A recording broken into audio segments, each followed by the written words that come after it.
한 기업이 스위치 하나로 전쟁의 판도를 뒤바꾼다. 심지어 국가 안보까지 좌우하는 시대가 왔습니다.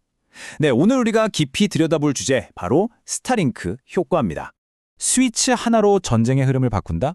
이게 무슨 공상과학 영화에나 나올 법한 이야기 같죠? 근데 아닙니다. 실제로 우크라이나 러시아 전쟁에서 증명된 현실이에요. 그리고 이 모든 걸 가능하게 한 게 바로 한 민간 기업의 기술이라는 거죠. 자, 그런데 말이죠. 만약에 그 중요한 스위치가 국가가 아니라 한 개인, 그러니까 민간인의 손에 있다면 어떨까요? 바로 이 질문이 오늘 우리가 이야기할 거대한 권력 이동의 핵심을 꿰뚫고 있습니다. 어떻게 한 민간 기업의 기술이 국가안보의 심장부로 들어오게 됐는지 지금부터 그 이야기를 한번 시작해 보겠습니다. 이 엄청난 변화를 제대로 이해하려면요. 일단 그 기술의 정체부터 알아야겠죠. 그리고 그 기술을 가진 회사, 네, 바로 스페이스X의 스타링크에 대해서 먼저 살펴봐야 합니다. 스타링크의 힘, 그 핵심은 바로 이 저궤도 위성통신에 있습니다. 이게 뭐냐면요. 아주 간단하게 말해서 땅에 있는 인터넷선이나 통신기지국이 전부 파괴된다고 해도 하늘에 떠 있는 수천 개의 인공위성들이 직접 인터넷을 쏴주는 거예요. 와, 생각해보세요. 전쟁터 한복판이나 재난지역에서 이게 얼마나 강력한 힘을 발휘할 수 있을지 감이 오시죠? 그리고 바로 이 네트워크 덕분에 스페이스X는 이른바 위성 패권이라는 걸 손에 쥐게 됐습니다. 패권이라는 단어가 붙었죠. 말 그대로예요. 한 기업이 하늘의 통신망을 거의 독점하다시피 하면서 이제는 어지간한 국가 못지않은 엄청난 영향력을 갖게 됐다는 뜻입니다. 자, 이렇게 한 기업이 독점적인 힘을 갖게 되니까 당연히 민간 기업과 정부 사이에 이전에는 볼 수 없었던 아주 새롭고 복잡한 관계가 만들어지기 시작했습니다. 그 결과가 바로 이 기묘한 공전이라는 건데요. 그러니까 한 기업의 기술이 국가를 도와주는 든든한 아군이 되기도 하지만 동시에 그 국가의 주권을 위협할 수 있는 존재가 되기도 하는 거죠. 이게 바로 오늘날 지정학의 새로운 현실입니다.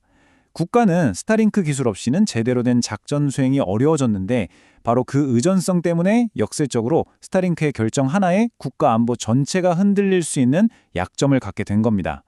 이 표를 보시면 그 핵심적인 갈등이 아주 명확하게 보입니다. 국가는 당연히 지정학적인 안보를 최우선으로 생각하죠. 하지만 기업은 어떨까요? 결국 비즈니스, 즉 이윤을 추구할 수밖에 없습니다. 이 둘의 목표가 정면으로 부딪힐 때 과연 누구의 결정을 따라야 하는 걸까요? 정말 어려운 문제입니다. 결국 지금 우리가 마주한 딜레마는 이겁니다. 민간 기업이 국가의 핵심 안보 자산을 쥐고 있고 그 기업의 결정이 엄청난 지정학적 파장을 일으킬 수 있다는 것. 그리고 국가의 주권마저 민간 인프라에 기대야 하는 상황이 된 거죠. 바로 이 의존성이라는 문제가 21세기의 풍제, 충성, 그리고 권력이라는 게 도대체 무엇인지 우리에게 근본적인 질문을 던지고 있는 겁니다. 하지만 이 어마어마한 시장을 스페이스X가 독차지하도록 다른 경쟁자들이 그냥 가만히 보고만 했을까요? 천만에요. 당연히 아니죠. 이미 하늘의 주도권을 잡기 위한 새로운 경쟁이 아주 뜨겁게 불붙고 있습니다. 워낙 판돈이 크다 보니까요. 이 저궤도 위성 시장에 뛰어들기 위한 전 세계적인 추격전이 시작된 겁니다.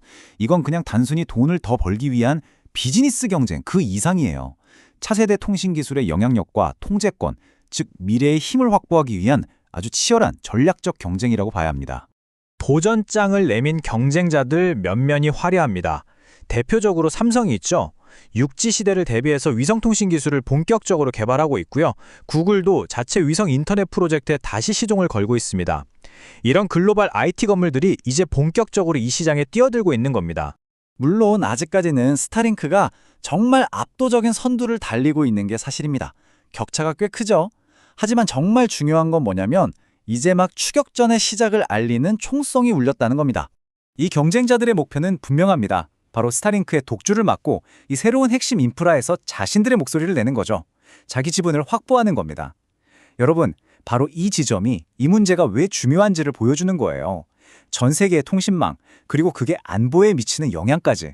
이 모든 미래가 단 하나의 회사 손에 달려있게 놔둘 수는 없는 거니까요.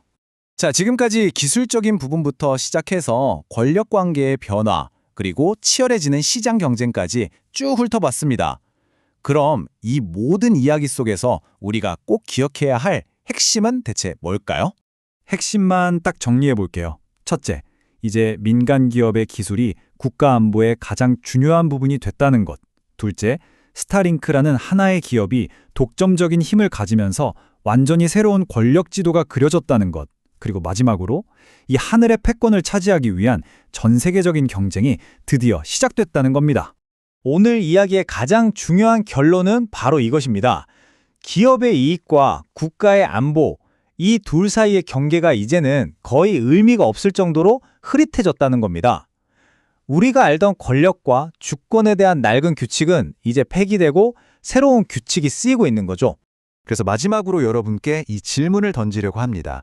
한 기업의 결정이 전쟁의 승패마저 가를 수 있는 시대에 그 새로운 규칙은 과연 누가 만들어야 할까요?